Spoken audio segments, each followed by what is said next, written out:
Well, hi there. I'm Andy. I'm a freelance illustrator based in Melbourne, and I'm in part two of my attempt to generate a career out of this. And I thought, I'm terrible at writing diaries. I don't know about the rest of you, but I regularly start diaries at the beginning of years and maybe get a few weeks in before I run out of steam.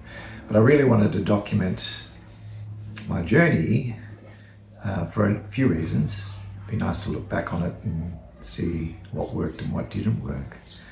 But I also wanted to share it with other people who might be on a similar journey, who, like me, might be starting by screaming into the void and hoping to hear something echo back at some point.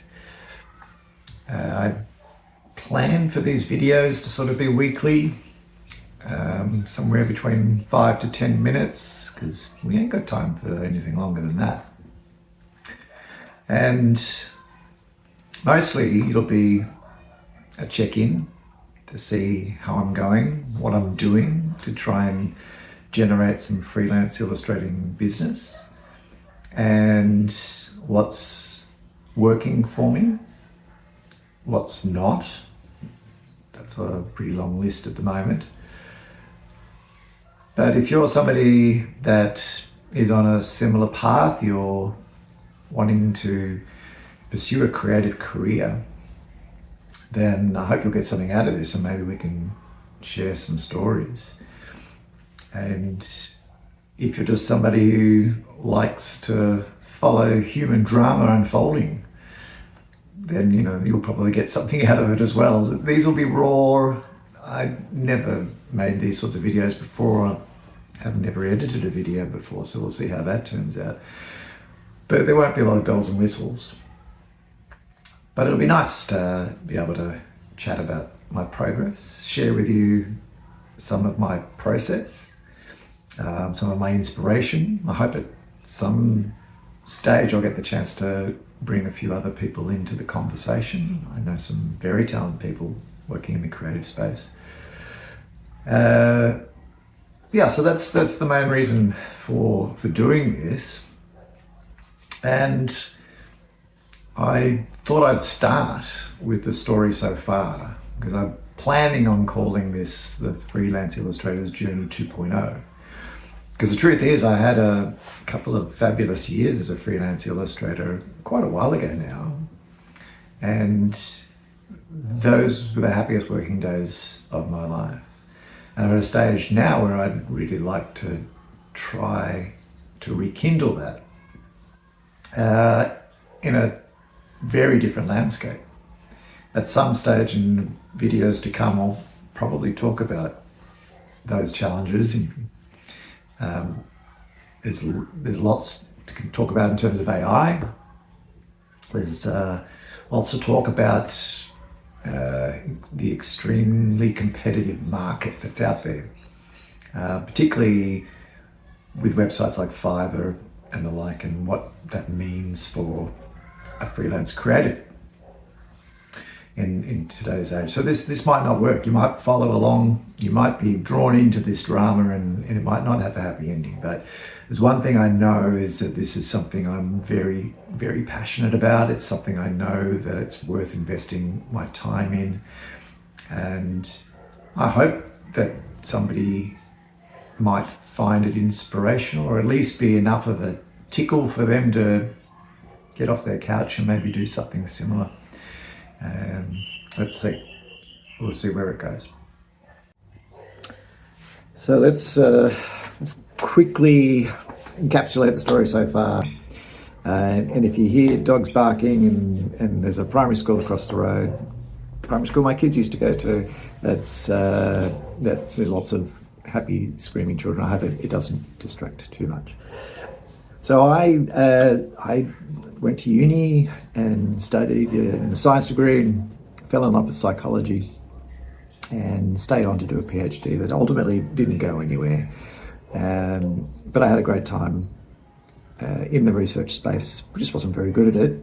And I'll tell the story in another video of the day it dawned on me that a PhD probably wasn't going to work for me. But I enjoyed the teaching side of it so much that I stayed in the uni space for a while.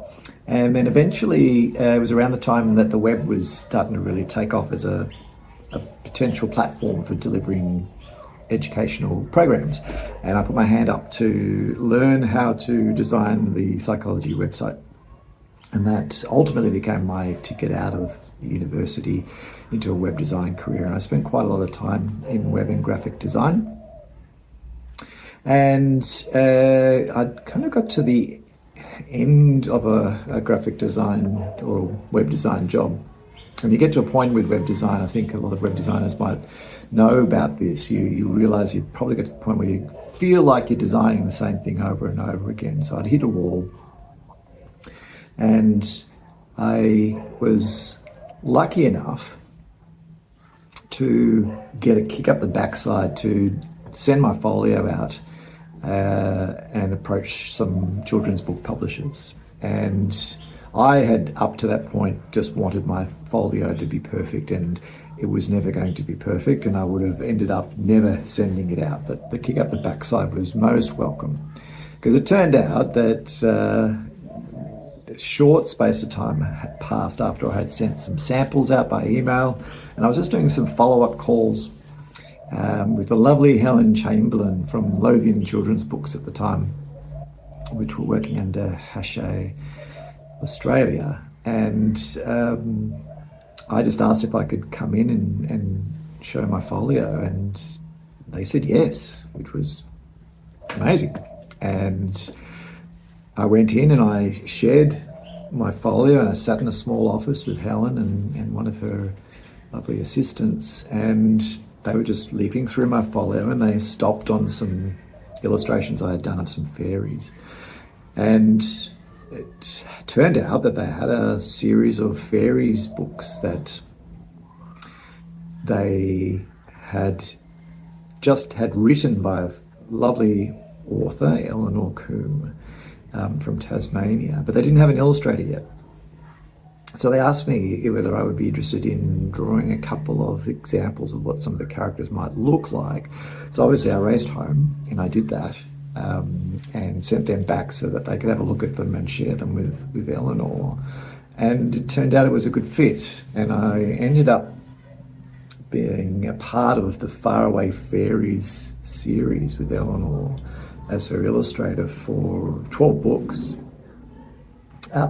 Outrageous, just crazy. It wasn't supposed to work like that. And that kept me busy for a couple of years. There was the first series of 6 that went really, really well, and enough to commission a second series of 6.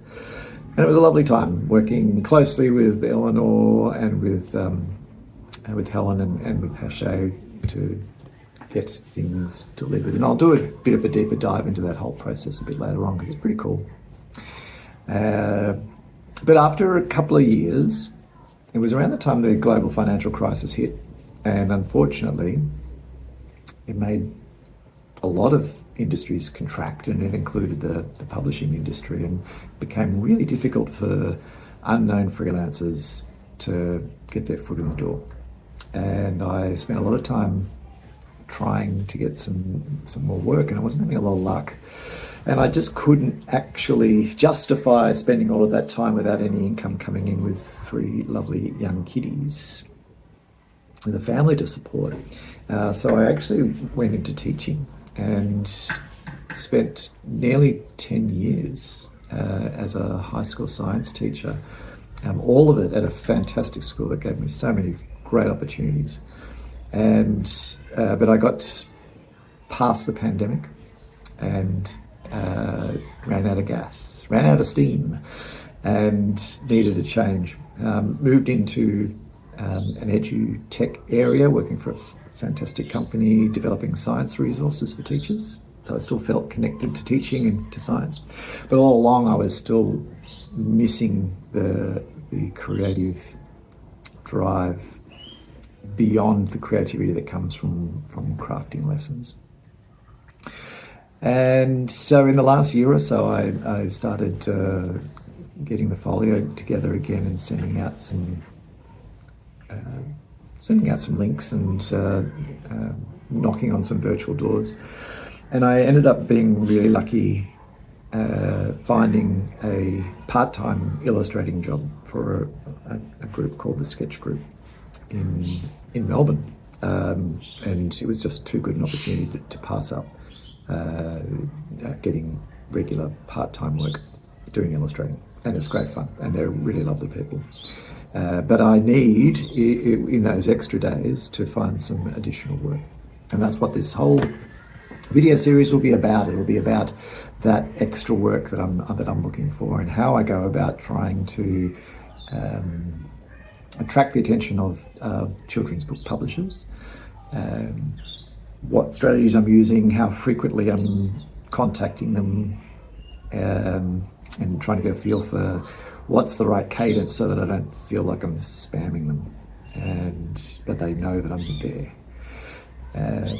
Because in my experience, certainly my short amount of experience, but still with my experience, serendipity played a huge part in all of the work that I had.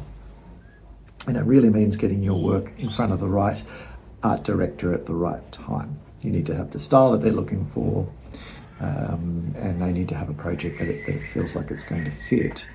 That's my gut feeling about it anyway.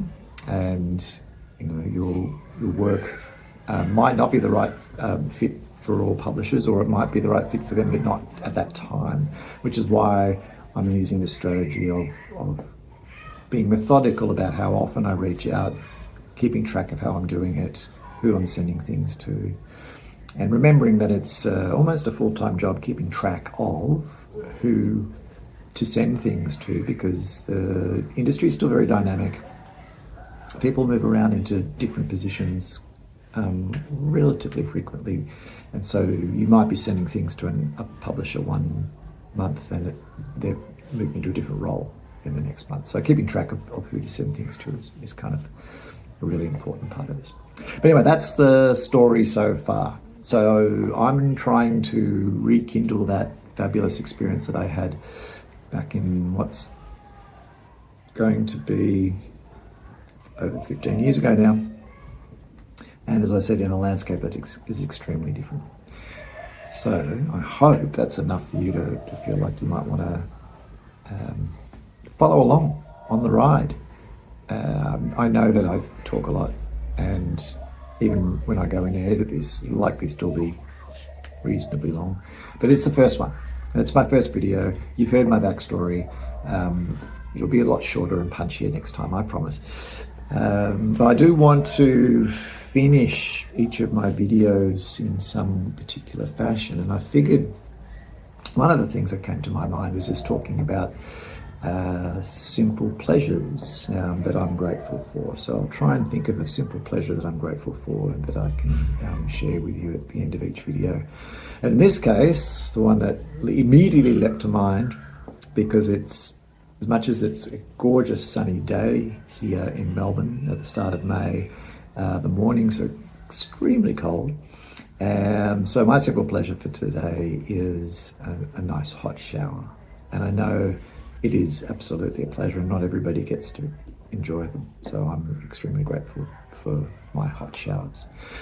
I look forward to this being the start of a long, exciting, and hopefully fruitful journey for me and for you. And I will see you next week. Bye.